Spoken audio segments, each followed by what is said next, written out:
But now that you can add some extra power to it, let's see how that will go. I'm excited to see it, to be honest.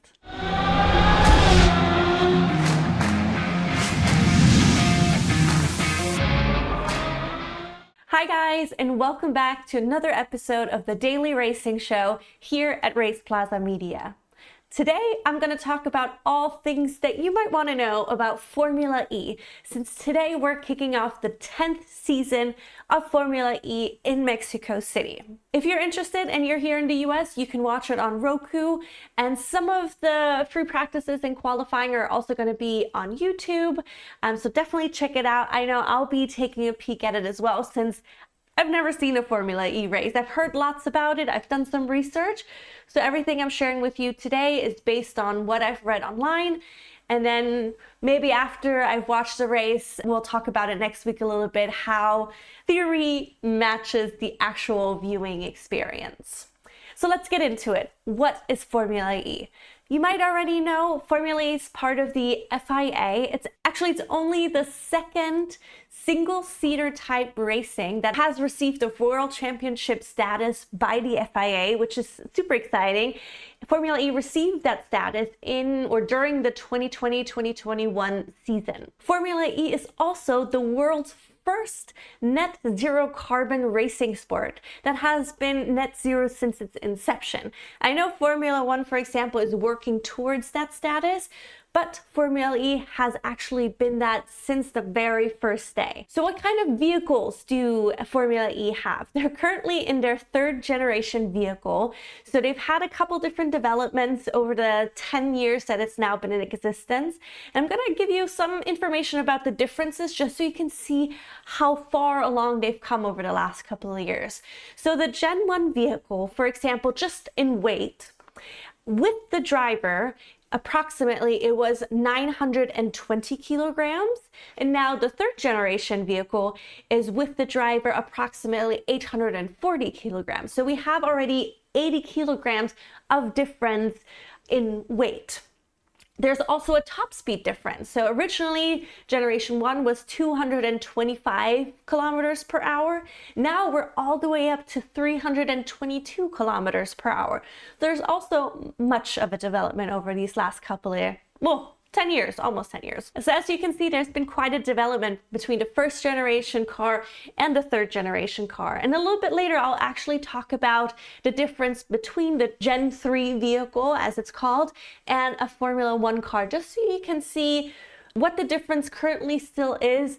But I find it quite exciting at what a level Formula E is already racing. And knowing that we're only in the 10th year of the sport, I'm super excited to see how much further along we will get within, I'm sure, a very, very short amount of time. Now, let's talk about when is the racing happening. Most of the racing is taking place within a day or two, mostly because a lot of the races are happening on street circuits, so enclosed roads and things like that. So Formula E doesn't want to impact the host city too much, so they're trying to condense the events into the shortest amount of time as possible. However, sometimes they even have double header weekends, so they have two actual points races during the weekend. So the race weekend will be about 2 to 3 days instead. However, they will cut out one of the practice sessions, mostly because the drivers and the teams are already familiar with the track and they already have some sort of an idea how the car should be set up, so they can take away one of the 30-minute practice sessions. Now, speaking of practice sessions, let's get into the racing format overall. So typically there's 2 practice sessions, which are about 30 minutes each. A lot of times they happen on a Friday, or it's the first 30-minute session, and then on a Saturday, the race day, there's the second 30-minute session. This will give the teams the opportunity to get a feel for the track, adjust the car setup as needed, so they're ready for the actual qualifying session. Since the times taken or the timed laps during the practice don't count towards or against them for the actual qualifying.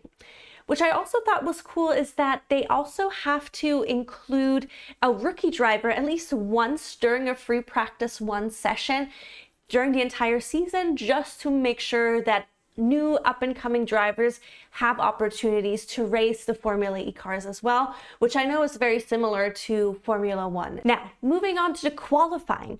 So qualifying is a little bit different than I had imagined. I imagined that it would be very similar to the F1 qualifying. However, this one is a little bit, it took me a minute to quite understand it, and I think once I watch it, I'll fully get it, but I'll break it down the way it was broken down on the FIA and Formula E website, and then we'll talk about it in another video if I got it 100% correct. So basically, the 22 drivers are divided into 2 groups for qualifying of 11 drivers each. They all participate in a 10-minute qualifying round, and they drive as many laps as they want, and then the top 4 drivers of each qualifying group, they make it into the next round of the dual stages and the quarterfinals. And in this portion, I don't quite get yet, to be honest with you. So we're gonna see how it's gonna go when I actually watch it.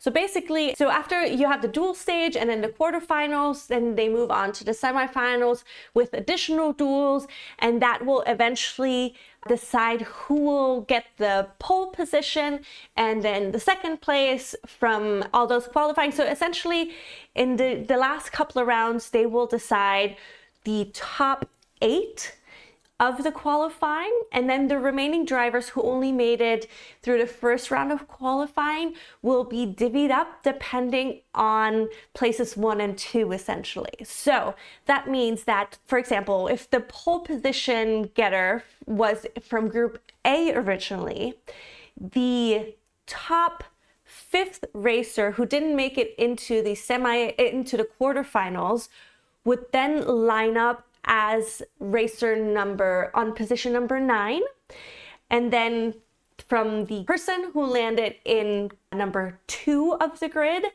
they're from the other group. So the top 5th driver from Group B, that person lines up as 10th.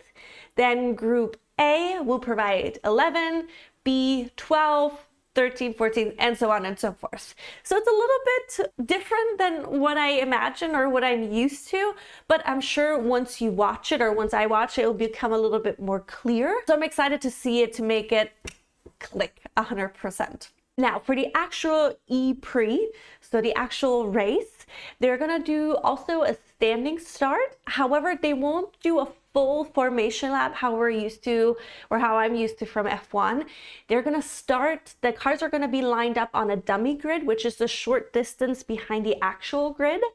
Then they're gonna move into position to the actual starting grid and start from there.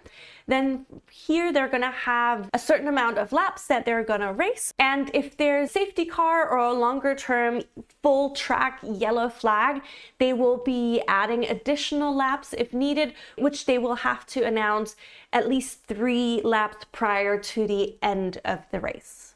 What I thought was really interesting is now they have available a so-called attack mode and also an attack charge. So an attack mode has been around a little bit longer, which means essentially that they go off the actual racing line to activate this attack mode.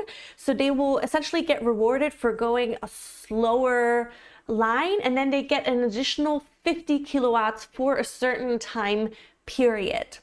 Now, what they also have is an attack charge, which with the new batteries that we've mentioned is that they can go into the pit lane. They do a 30-second pit stop to power charge the battery. So add with 600 kilowatts, so they can do this attack charge. So give them a little bit of extra, or maybe not even a little bit, give them an extra boost, which they can use strategically to position themselves or to attack other drivers to get better positioning, make up places, whatever they need to do, which I think is really, really cool. I'm excited to watch it.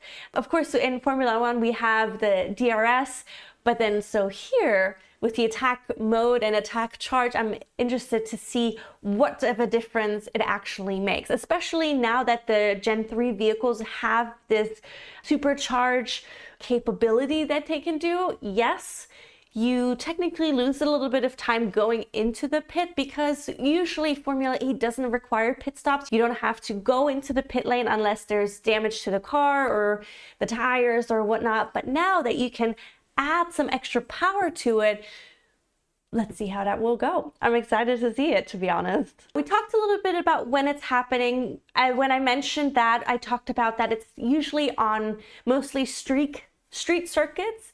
This year it's going to be in 11 venues. Generally, it's temporarily set up somewhere in a city center somewhere, which is around 1.9 to 3.4 kilometers approximately.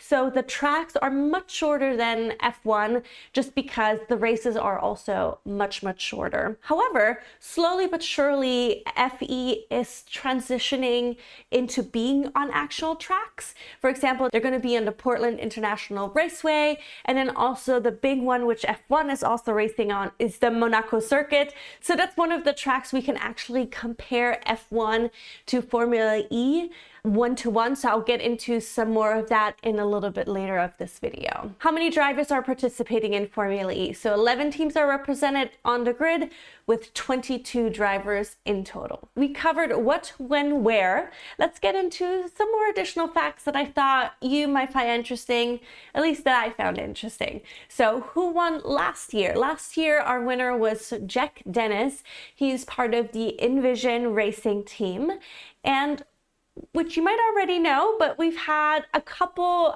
previous Formula One drivers on the track. For example, Nick de Vries won a Formula E championship before he joined Formula E. Then we also had Nelson Piquet Jr., Sebastian Buemi. So it's quite popular for people either to go up the ranks through Formula E to then join F1, or go to a Formula E after they finish their F1 career. That just proves that Formula E is also a very high quality racing sport. The driving is high quality, the drivers are very skilled and very talented, the same thing with the teams and manufacturers. So it is an excellent team racing sport to be a part of and also to watch. Now, you might be curious, how can you participate in Formula E? As very common for FIA, you need to have a super license, so you need to have qualifying points to get a super license. On top of that, you have to participate or complete FIA training sessions in regards to safety features of electric cars and the Formula E electric car features, just very specific sessions for that specific type of vehicle that you'll be driving. Which I didn't know previously was that if you don't get enough points for your super license necessarily, FIA could still allow you to participate if they see the skills, if they think that you can participate based on the level of skill that you have shown through previous seasons. And then, of course, the person who has won the Formula E championship in the previous season automatically gets the super license for the next season. As mentioned previously in the video, I wanted to compare a little bit F1 versus FE, just because they do get compared quite a bit. And I thought it would also be interesting to see how kind of close they are in some of the categories, considering that FE is still fairly new. It's only been around this is now the 10th season of it. So let's get into it. Starting off with the start, going from 0 to 60 miles per hour. Formula One cars do that in around 2.6 seconds versus Formula E cars do that in just under 2.8 seconds. So the difference is not that much, but of course in racing overall, any millisecond counts, of course. Then top speed. Formula One cars' top speed is about 370 kilometers per hour versus FE cars, so it's around 322 kilometers per hour. As mentioned, Formula One cars usually drive on actual race tracks, or of course we have a couple street tracks as well, but they tend to be much longer than the FE tracks just because the battery life is not quite there yet for them to have that many laps. One of the tracks they both drive on now is the Monaco racetrack. Originally, Formula E rode on a shorter version of the track, but nowadays they do drive on the full circuit of the Monaco Grand Prix, which is exciting. And then I found a couple of numbers for you to compare. So for example, the lap times. Lewis Hamilton in about 2019 had a lap time of the Monaco Grand Prix of 1 minute, 10 seconds, 0.166 approximately, versus a comparable lap time for Formula E would have been 1 minute, 28 seconds, 0.7733. So there is quite a difference in the long track. Also noticeable is Formula E races tend to be around like 45 minutes, under an hour, versus Formula One Grand Prix are usually much, much longer, around, I would say, around the 2-hour mark. Of course, it depends on the actual number of laps. For example, in Monaco, F1 has 78 laps versus Formula E only goes around 29 laps. So we have 78 laps versus 29 laps, which is quite a difference. Now, of course, we have one of the reasons why FE was created is for the environmental impact. So the noise level and then of course the carbon and all the negative impact on the environment is much, much less on the Formula E side versus Formula One. But we also know that Formula One is working towards a carbon neutral in 2026 and is trying to improve their impact on the environment. They've recently adjusted their travel schedule to make sure that they don't hop around the globe constantly to add to their impact on the environment. So things are slowly changing, but as we now know, Formula E has been net zero since its inception, which of course is wonderful for the environment. Two more things I want to point out in the differences between Formula One and Formula E is the cost. F1 vehicles are, of course, very expensive. The technology and engineering and everything that goes into it is quite pricey. But apparently the Formula E vehicles are cheaper to create and also to maintain compared to F1 vehicles, which I thought was interesting because I thought one of the reasons we didn't have electric cars previously was because they were so expensive. But apparently that's not the case. And one other thing I thought was very interesting, that there's a lot less regulations, or maybe not a lot less, but there's less regulations in Formula E vehicles. So teams and manufacturers have a lot more freedom to play around with the development and try different things in Formula E vehicles versus Formula One, which has a lot of rules and regulations and stipulations on the manufacturers and teams, which I thought was another interesting point. And now the last point to compare them to, I've mentioned it previously, but the drivers. I mean, notably, we know F1 drivers are one of the highest paid racers in the world. They're, of course, highly trained individuals, but Formula E drivers are also very highly trained. And as mentioned, Formula One drivers either sometimes go up the ranks through Formula E to join F1, in the case of Nick de Vries, or sometimes after F1, they go to Formula E just because it remains an exceptionally high level of skill that is needed to race vehicles like that. Lastly, I want to leave you with this. I thought it was really cool to know, which makes a lot of sense, of course, in hindsight, but I hadn't thought about it.